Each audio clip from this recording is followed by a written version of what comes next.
you ever thought about why so many individuals find comfort in a substance that has been illegal? It makes you hungry. It gets you euphoric and high. It gets you laughing, chit-chattering, seeing things sometimes. Have you ever thought about these individuals finding comfort in cannabis? In February, I came down with my 3rd episode of sciatica. Anybody know about sciatica? The first episode, you can treat it one day with the chiropractor. The second episode may take a week, some ibuprofen, you can get back to what you're doing. The 3rd episode started with just a twitch in the back. You just feel it, something is just not right there. But I kept going. I'm a nurse, running the halls, delivering babies, saying push, push, push, holding up legs, getting body fluids tossed at me at times. And I just kept going. Then one morning, it hit me really hard. I went to step out the bed,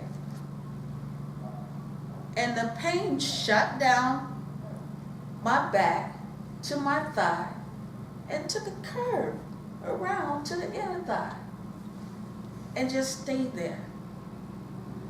I talked to my husband. I said, you gotta come and get me.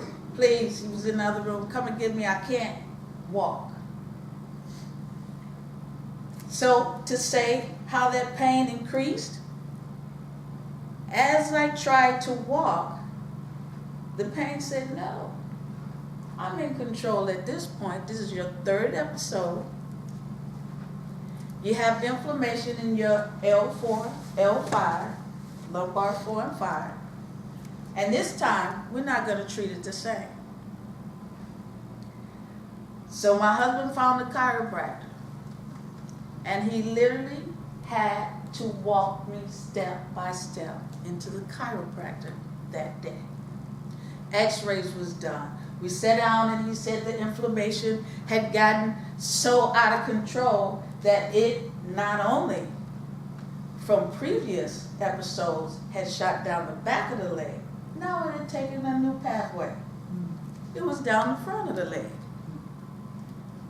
As I left the chiropractor's office, I seen a magazine that had help with your pain with CBD. Didn't pay any attention until I was in the car. And I have remembered, I have a physician friend who about 3 months later had asked me to come to a presentation on cannabis and the selling of CBD.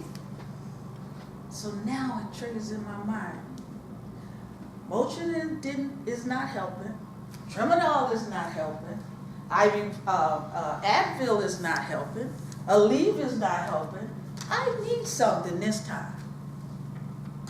So I contact her on the phone, and she rambles on and on and on about an endocannabinoid system, about cannabidiol, about CB1 receptors, CB2 receptors.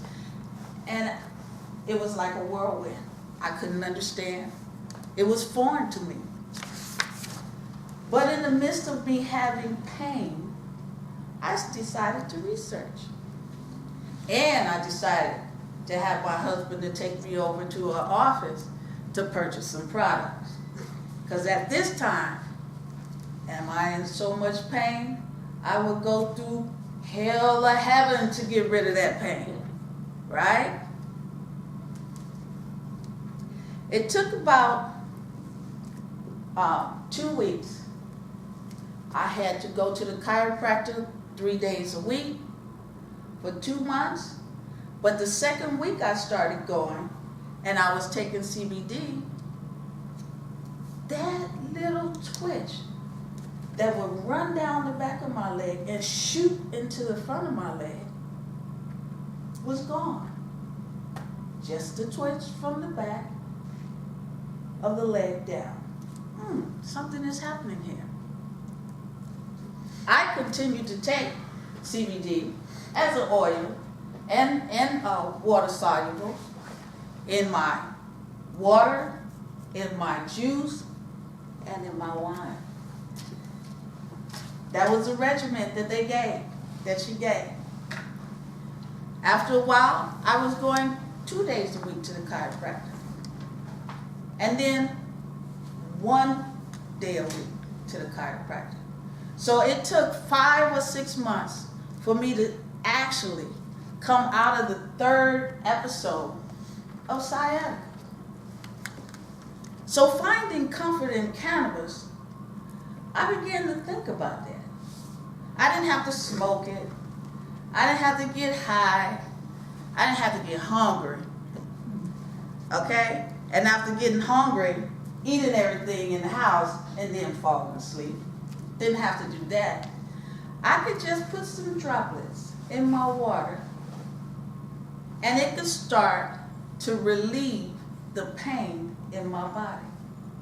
So not only did I find comfort in cannabis, I began to think about how comforting it is to have a new passion now in healthcare. That passion is to be able to let healthcare providers know that cannabis is not the all-out bad substance that we were so often told about. And I began to research it in a way, well, all the way back in 13 BC, out of Asia, they started introducing it in Africa. And then they introduced it into the Americas. And so as you see, what we have always thought was really, really a bad substance because people would just get high.